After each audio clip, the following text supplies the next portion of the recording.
গণভবনে বসে শেখ হাসিনা কোনো প্রতিষ্ঠানের মালিকানা লিখে নিয়েছেন এমন কোনো তথ্য আমাদের জানা নেই। তবে তারই সাবেক এক কর্মচারী গণভবনে বসে লিখে নিয়েছেন একটি আস্ত জুট মিল। এক ব্যবসায়ীকে ভয়ভীতি প্রদর্শন করে জুট মিলটি দখল করে নেন শেখ হাসিনার সাবেক বিশেষ সহকারী এবং মাগুরার এক আসনের সাবেক এমপি সাইফুজ্জামান শিখর। দখল করা জুট মিলের নাম পরিবর্তন করে জুড়ে দেন বাপের নাম। আর এই জুট মিল দখল, মালিকানা পরিবর্তন সহ সব লেখালেখির কার্যক্রম সম্পন্ন হয়েছে খোদ গণভবনে। ক্যাসিনো কেলেঙ্কারি, পাপিয়া ইস্যু, সাংবাদিক গুমসহ নানা ইস্যুতে নাম আসা সাইফুজ্জামান শিখরের জুট মিল দখল নিয়ে করাপশন ইন মিডিয়ার এবারের অনুসন্ধান।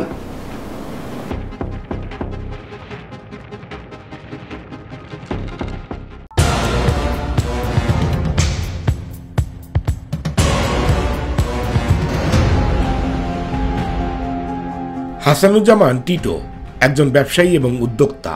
2012, 13 এবং 14 সালে খুলনা বিভাগের করঞ্চল 10-এর সর্বোচ্চ করদাতা হিসেবে রাষ্ট্রীয় সম্মাননা এবং স্বীকৃতিপ্রাপ্ত একজন ব্যবসায়ী। স্বপ্ন ছিল একটি জুট মিল দেবেন, শুরুও করেছিলেন। 2022 সাল পর্যন্ত এই হাসানুজ্জামানের জুট মিলটি কয়েক কোটি ডলার সমপরিমাণের পণ্য এক্সপোর্ট করেছে, যেটির তালিকা আপনারা স্ক্রিনে দেখতে পাচ্ছেন। তবে তার এই জুট মিলে শুরু থেকেই নজর পড়ে মাগুরার সাবেক এমপি শিখরের। জুট মিলটি দখল এবং পরে আবার প্রকৃত মালিকের কাছে ফিরিয়ে দেওয়ার মাঝে ব্যাংকের টাকা হাতিয়ে নেয় মাগুরার সাবেক এমপি সাইফুজ্জামান শিখর। ভয়াবহ ব্ল্যাকমেইলের মাধ্যমে সাবেক প্রধানমন্ত্রী শেখ হাসিনার দাপট খাটিয়ে শিখর কর্তৃক একটি জুট মিল দখল নিয়ে করাপশন মিডিয়ার এবারের অনুসন্ধান। 2010 সালে ব্যবসায়ী SM হাসানুজ্জামান টিটো মাগুরার শতখালী এলাকায় 50 বিঘা জমির উপরে আসাদুজ্জামান রশিদ জুট মিল নামে একটি জুট মিল তৈরির কাজ শুরু করেন। সে সময় তৎকালীন প্রধানমন্ত্রী শেখ হাসিনার APL 2 হিসেবে কর্মরত সাইফুজ্জামান শিখর ছিলেন মাগুরার নিয়ন্ত্রক। মাগুরার জুট মিল করতে গিয়ে সাংবাদিক আহমেদ পিপুলের মাধ্যমে পরিচয় হয় শিখরের সাথে। বিনিয়োগ এবং গার্মেন্টসটিকে সুরক্ষা দেওয়ার কথা বলে শুরুতেই কোনো ধরনের বিনিয়োগ না করে গার্মেন্টসের শেয়ার হোল্ডার মালিক হন সাইফুজ্জামান শিখর এবং আহমেদ পিপুল। শিখরের পক্ষে আসাদুজ্জামান হিসাম, যিনি শিখরের ছোট ভাই, তাকে 22% এবং পিপুলের মালিকানায় যায় 10%। ওই বছরই ওই জুট মিলের নামে ব্যাংক লোন পাশ হলে সাইফুজ্জামান শিখরের ভাই হিসাম, যিনি মাগুরা অঞ্চলের অন্যতম সন্ত্রাসী হিসেবে পরিচিত, সেই হিসাম জুট মিলটির প্রকৃত মালিককে গুলি করার হুমকি দেয়, অস্ত্র প্রদর্শন করে, ফ্যাক্টরি দখল নিয়ে প্রকৃত মালিককে ফ্যাক্টরিতে প্রবেশ নিষিদ্ধ করে। এ সময় বারবার শিখরের দ্বারস্থ হন SM হাসানুজ্জামান টিটো। দেখবেন বলেও কোনো সমাধান করেননি শিখর।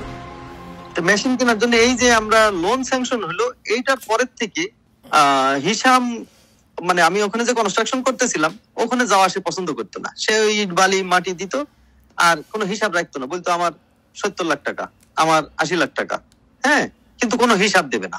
এইটা নিয়ে আমার সাথে কিছু কথা কাটাকাটি হয় বা হয়, তখনও আমার ভয়াবহ ভাবে আমাকে হুমকি দেয়। তো আমার এই কথাই বলে জাস্ট যে আমি একবার গুলি করে একবার কিন্তু পেপারে হেডলাইন হয়েছি, এরপরে যদি তোমারে গুলি করি তো তুমি কিন্তু আবার হেডলাইনে আসবো, আমার কোনো অসুবিধা নেই, তোমার জন্য আমি এখানে আর না দেখি, যা কাজ হবে এখান থেকে আমি বলবো। এরপরে আমি ফ্যাক্টরিতে যাওয়া, ওখানে যাওয়া বন্ধ হয়ে গেল। এটা তারপরে শেখর ভাই বললাম, শেখর ভাই বললো আচ্ছা ঠিক আছে আমি দেখবেন, ও ছেলেপিলে মানুষ মাথা গরম করেছে, আমরা ঠিক করবানি।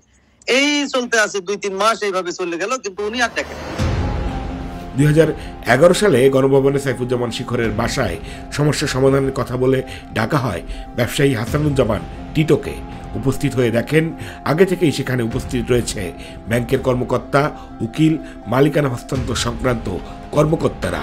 এ সময় ভয়ভীতি দেখিয়ে জোরপূর্বক আসাদুজ্জামান রশিদ জুট মিলের গোটা মালিকানা লিখে নেন সাইফুজ্জামান শিখর। মালিকানা লিখে দিয়ে ফেরার সময় শিখর হাসানুজ্জামানকে উক্ত ঘটনাটি কাউকে না জানাতে নির্দেশ দেন।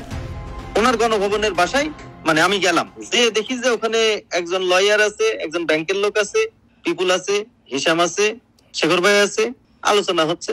ওরা তো আমার উপরে বিরাট খেপা, হ্যাঁ, সে তার সে কি এত টাকার ক্যাপাবল লোক, তার শেয়ার বেশি থাকবে কেন, তার শেয়ার থাকবে কম, সে শেয়ার কেন বেশি, তা এখানে 100 কোটি টাকার প্রজেক্ট হবে, হ্যাঁ, তার শেয়ার কিসের জন্য এত বেশি হবে, তার দেখি কি লোন দিয়েছে তো শেখরের থেকে, এইসব বিভিন্ন কথা টথা বলে। পরে আমার ওই এইসব বলার পরে আমি একটু মানে খুব মানে পাজেল হয়ে গেছি, মানে ওরা আমাকে মানসিক ভাবে টর্চার করতেছিল। ওনারা দেখি 1-1 ফর্ম এফিডেভিট সবকিছু স্ট্যাম্প টিস্টাম্প করে নিয়ে আসছে, এবং করে নিয়ে আসার পরে আমি ওখানে সাইন করছি। তখন দেখি যে আমার নামে 0%। তখন আমি বললাম, আমি যে এই টাকাগুলা ইনভেস্ট করছি এই টাকাগুলা আমার তাহলে কিভাবে দেবেন? তখন বললো যে ঠিক আছে, এটা নিয়ে আপনার চিন্তা করার দরকার নেই, এই টাকাগুলো আমরা নেক্সট লোন যখন তুলবো তখন এই টাকাগুলো আপনারা পরিশোধ করে দেবো। তখন আবার আমি হিসেব দিয়ে দিয়েছি, আমি তো হিসেব নিয়ে গেছি যে কত টাকা খরচ হয়েছে, কি খরচ হয়েছে। কিন্তু তখন ওই ওনারা বলছে কয় টাকা খরচ করেছে সেটা দেখা যাবে। হ্যাঁ, আমার হিসেবটা তখন ওইভাবে নিল না। তখন শেখর ভাইয়ের কাছে আমি হিসেবটা দিয়ে আসলাম যে আমি এই টাকা খরচ করছি, এই টাকা আমার আছে বলে আমি ওখান থেকে উঠে লাস্টে আমি ওই হিসেবটা দিয়েই আমি চলে আসছি। আসার পরে আধা ঘন্টা পরে আমি তখন শাহবাগ মোড়ে আসছি।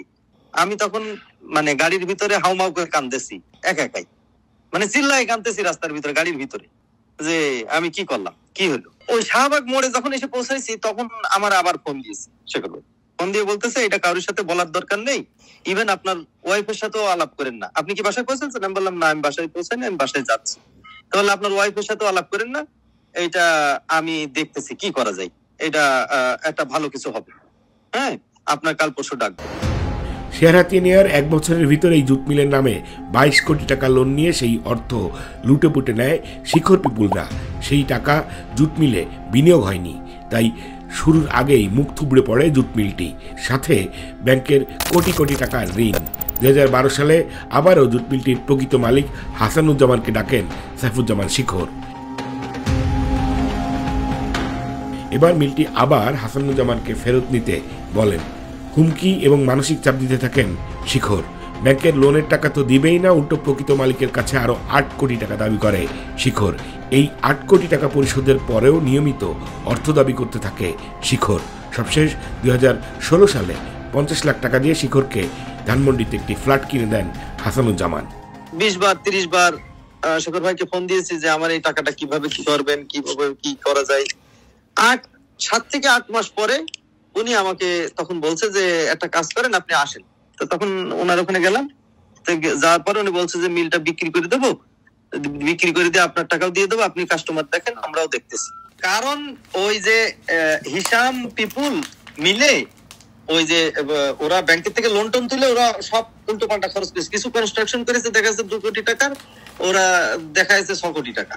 হ্যাঁ, ওই টাকা তসরুপ করেছে, আর কোনোভাবে ওরা ম্যাচ করতে পারছিল না প্রোডাকশনে কিভাবে যাবে, কিভাবে কি করবে। একটা ফ্যাক্টরি তো চালু হয় নাই, তো মেশিন ইম্পোর্ট হয়ে এসে খোলা আকাশের নিচে মেশিন পড়া ছিল। মিলটা যদি কারোর কাছে বিক্রি করে দেয় ওনারা, তাহলে তো আমি আর আমার ইনভেস্টের টাকাটা 1 টাকাও পাবো না। তা এখন এই ইনভেস্টের টাকা তুলতে হলে তাহলে আমার একটা চিন্তা করতে হবে। তা আমি 2-3 সপ্তাহ পরে ওনারে ফোন দিলাম। ফোন দিয়ে আমি বললাম যে ভাই, যদি এই মিলটা আমি নিয়ে নিই তাহলে কি করা যায়, মানে আপনি কিছু করবেন? হ্যাঁ হ্যাঁ, তাহলে খুব ভালো হয়, আসেন বসেন। তো বসে ওনাদের সাথে একটা সেটেলমেন্ট, তখন বসে কথা বললাম, আবার গেলাম, যে কথা বললাম। তা ওনারা ডিমান্ড করছিল 8 কোটি টাকা। হ্যাঁ, তারপরে হচ্ছে আমি মোটামুটি চলতেছিলাম।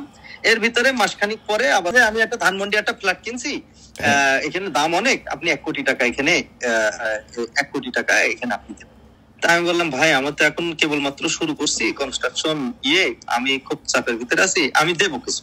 আমি রাজি হয়ে গেলাম ওনার সামনে, এবং আমি শেষ পর্যন্ত ওটা 50 লক্ষ টাকা দিছিলাম ওই ফ্ল্যাট কেনার জন্য। এরপরে হচ্ছে বিভিন্ন সময় ওই হিসাম ফোন দিত, আমার এই বিকাশ ফোন দিত, আমার এইটা লাগবে, এই আমাদের প্রোগ্রাম আছে, এইটা লাগবে। আমি ওইগুলো করতাম টুকটাক, না করলে তো ওখানে টিকতে পারতাম না। বিভিন্ন সময় সাইফুজ্জামান শিখর তার বাবার মৃত্যুবার্ষিকীর অনুষ্ঠান আয়োজন, রাজনৈতিক কর্মকাণ্ডের অনুষ্ঠান আয়োজনের নামে এই হাসানুজ্জামানের কাছ থেকে চাঁদা নিতেন। 2016 সালের দিকে চাঁদা দেওয়া বন্ধ করে দিলে হাসানুজ্জামান টিটোর উপর নেমে আসে রাষ্ট্রীয় নির্যাতন। দুর্নীতি দমন কমিশনকে খেপিয়ে দেন শিখর। হাসানুজ্জামান টিটোর বিরুদ্ধে অনুসন্ধানে নেমে তার প্রতিষ্ঠানগুলোতে নিয়মিত হানা দিতে থাকে দুদক। নানা হয়রানির পরেও উক্ত ব্যবসায়ীর কোনো দুর্নীতি না পেয়ে দাবি করা হয় ব্যাংক থেকে নেওয়া অর্থ BNP senior vice chairman Tarique রহমানের কাছে পাচার করা হয়েছে। দুদক দিয়ে হয়রানির এই পুরো প্রক্রিয়াটি করেন সাইফুজ্জামান শিখর। বিএনপিপন্থী রাজনৈতিক আদর্শের ব্যবসায়ী হওয়ায় চরম বিপদে পড়েন হাসানুজ্জামান টিটো। 15 সালের শেষের দিক থেকে, মানে 16 সাল থেকে আমি আর ওই শেখর সাহেবের কোনো জায়গায় কাউরি ইয়ে করতাম না, টাকা পয়সা কোনো জায়গায় দিতাম না, একেবারেই না।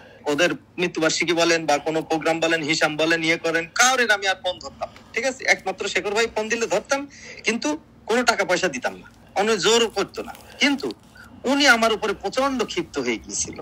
দুদকের একটা টিম আসলো আমাদের ব্যাংকে, অগ্রণী ব্যাংকে, এসে আমার সবগুলা ফাইল নিয়ে গেল। কি জন্য নিয়ে গেছে সেটা তার বলে নাই, ওরা ব্যাংকের লোকের কাছে বলে নাই, নিয়ে গেছে। নিয়ে যাওয়ার পরে আমার চিঠি দিল, আমি দুদকে গেলাম। আমার সকালবেলা 10টায় গেছি, আমার বিকেল 5টা পর্যন্ত ধরেন অমানসিক নির্যাতন করছে, মানে মানসিক নির্যাতন, যে বিভিন্ন কথাবার্তা। আমারে বলছে যে আপনার নামে 5টা মামলা হবে, এফআইআর হবে, হ্যাঁ, আপনি অ্যারেস্ট হয়ে যাবেন, আপনি কোথায় কোথায় কার কার টাকা দিয়েছেন তাই বলেন। আমি বলছি আমি কোথাও টাকা দিইনি। বলছে আপনি তারেক জিয়ার ফাইন্যান্স করেছেন, আপনি লন্ডনে টাকা পাচার করেছেন, মানি লন্ডারিং করেছেন। মূল বিনিয়োগ হাসানুজ্জামান টিটোর হলেও দখল করা জুট মিলের নাম দিয়েছিলেন আসাদুজ্জামান রশিদ জুট মিল। এই আসাদুজ্জামান হচ্ছেন সাইফুজ্জামান শিখরের পিতা। হাসানুজ্জামান টিটো বহু চেষ্টা করেও শিখরের দাপটের কারণে জুট মিলটির নাম পরিবর্তন করতে পারেননি। 2018 সালে হাসানুজ্জামান টিটোর বিদেশ গমন আটকে দেওয়া হয় শিখরের নির্দেশে। এখন পর্যন্ত দুদক ওই ব্যবসায়ীকে হয়রানি করেই যাচ্ছে। যা যা ডকুমেন্ট চাবো সাথে সাথে সেই ডকুমেন্ট দেবেন, আর আপনি এখন থেকে আমাদের না বলে কোনো বাইরে যাইতে পারবেন না। আচ্ছা, তা এরপরে পরের 2 সপ্তাহ 3 সপ্তাহ আমার ফ্যাক্টরি ভিজিট করলো। ফ্যাক্টরি ভিজিট করে বেনজিন নামে এক কর্মকর্তা ছিল, খুবই ভালো, উনি ডাইরেক্টর ছিল মনে হয়। উনি আমারে বললো কি, আপনি একটা কাজ করেন, এটা আসলে আপনার এইভাবে পারবেন না, আপনি শেখর সাহেবরে দিয়ে আমাদের কমিশনার সাহেবরে ফোন করান, আদারওয়াইজ কিন্তু আপনার নামে মামলা হবে এবং আপনি জেলে যাবেন। তা আমি তো ওনার হাতে পায়ে চিপে ধরে ওনার কাছে ফোন দিয়ে ফোন 30 বার দিলে একবার ধরে, হয়তো তাও ধরে না, আমার নাম্বার দেখলে ধরে না নাম্বার, মানে এরপরে থেকে আর ফোন ধরে না। পরে অন্য নাম্বার দিয়ে ওনার বাসায় বসে থেকে, উনি কখন বাসায় আসবে সেই তখন পর্যন্ত, রাত্রে 12টা 1টা পর্যন্ত 11টা পর্যন্ত বসে থেকে ওনার সাথে দেখা করি। বলে না, এই বিষয়ে আমি কিছু জানি না, এই বিষয়ে আমার কোনো ধারণাই নেই, এটা সরকারি ব্যাপার, এটা আমার সাথে, আমি জানি না। কোনো ধরনের বিনিয়োগ না করেই দখল করা জুট মিলের নামে 25 কোটি টাকা তুলে নেয় শিখর পিপুল গংরা। ওই ব্যবসায়ীকে অর্থনৈতিকভাবে সর্বশান্ত করেও থেমে থাকেনি শিখররা। ভয়ভীতি প্রদর্শন, দুদক দিয়ে হয়রানিও করেছে। ব্যবসায়ী হাসানুজ্জামান টিটো শিখরের হাত থেকে বাঁচতে সাবেক পুলিশ প্রধান মেনজি সহ সরকার এবং প্রশাসনের বিভিন্ন মহলে দ্বারস্থ হয়েছেন। তবে সবাই শিখর ইস্যুতে কথা বলতে চাননি। ভোগান্তি আরও বাড়বে বলে জানিয়েছেন। আমার নামে মামলা হলেই তো আমি অ্যারেস্ট হয়ে যাব, আমি কি করব? তখন কিন্তু আমি রেগুলার, আমার কোনো ক্লাসিফিকেশন নাই, কোনো জায়গায় কোনো কিছু নাই, কোনো কিস্তি ডিফল্ট নাই, কোনো কিছু হয় নাই তখনো পর্যন্ত। বীরেন শেখদের কাছে যে আমি বললাম যে আমার এই অবস্থা, আপনি একটু আমারে হেল্প করেন। তো বললো তা আমারই কোনো মানে আমাদেরই সাথেই সমস্যা, আর আমার কোনো কথা তো শুনবেই না, এটা তার ব্যাপার। আমার মনে হয় পুলিশ প্রধানের কাছে যান, অথবা শেখরের সাথে বসে এটা মিটান, না হলে কিন্তু আপনার এটা ঝামেলা হবে। বীরেন শেখদার আমার বলল, যেহেতু উনি আমার এলাকার এমপি ছিল, ওনার কাছে যে আমি কথা বলে এই ইয়ে করলাম, দেখা করলাম। তারপরে উনি তারপরে আমি ওই আরেকজন পুলিশ অফিসারের মাধ্যমে বেনজি সাহেবের সাথে আমি দেখা করলাম, করে বললাম যে স্যার, আমি এই বিপদে পড়ছি, আমার তো এখন আসলে আর কোনো পথ নাই, আমি আসলে আমার কোনো ভুল নাই, আমি কোনো টাকা পাচারও করিনি, কোনো কিছুই করিনি, হ্যাঁ, তা আমার যদি একটু হেল্প করেন। তা বললে এটা তো আমাদের কোনো ইয়ে নাই এখানে, কিন্তু দুদকের বিষয়, তা আপনি সেখানে প্রুফ করেন যে আপনি করেন নাই, সেটা প্রুফ করেন, তাহলে তো হয়ে যায়। এই হচ্ছে লাস্ট পর্যন্ত ওনার কথা ছিল। শুধু কি জুট মিল, শিখরের মালিকানায় থাকা কয়েকটি গার্মেন্টসও একই কায়দায় দখল করে নেওয়া। সাইফুজ্জামান শিখরের এইসব ক্রাইমের অন্যতম পার্টনার আহমেদ পিপুল। পতিত স্বৈরাচার হাসিনা পতনের পর সাইফুজ্জামান শিখর ভারতে এবং আহমেদ পিপুল আমেরিকায় পালিয়েছে। দুর্নীতি দমন কমিশন শিখর এবং পিপুলের দুর্নীতি নিয়ে অনুসন্ধান করছে। 5 আগস্ট হাসিনা পতনের পর সাইফুজ্জামান শিখর এবং তার পরিবারের সদস্যরা আত্মগোপনে চলে গেছে। ইতিমধ্যে দুর্নীতি দমন কমিশন দুদক সাইফুজ্জামান শিখরের বিপুল পরিমাণ অবৈধ সম্পদ অর্জন এবং তার অ্যাকাউন্টগুলোতে অস্বাভাবিক লেনদেনের প্রমাণ পেয়েছে এবং দুর্নীতি দমন কমিশনের পক্ষ থেকে ইতিমধ্যে একটি মামলা দায়ের করা হয়েছে সাইফুজ্জামান শিখর এবং তার স্ত্রীর নামে। তবে সাইফুজ্জামান শিখর যে বিপুল পরিমাণ সম্পদ গড়েছেন তার বেশিরভাগই তার আত্মীয় স্বজন, রাজনৈতিক দলের ব্যক্তি এবং ভাই ব্রাদারের নামে।